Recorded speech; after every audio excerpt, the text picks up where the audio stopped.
दोस्त, यो दोस्त। हाँ दोस्त की भेल बाजू जल्दी। दोस्त एते तेजी से कत भागल जा छियो?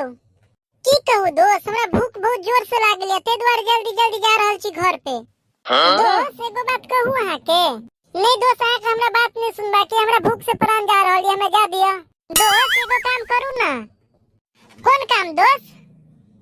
दोस्त कोनो चलू ना हमरा घरे पर दोनों गोटा मिल के खाना बनाब, ओते खाब। यो दोस्त मुदा हमरा खाना कहाँ बनाल आबैया? यो दोस्त खाना बनेनाइ कोनो बड़का काम छै, कहू त हम अहाँके अखनते सिखा दै छी।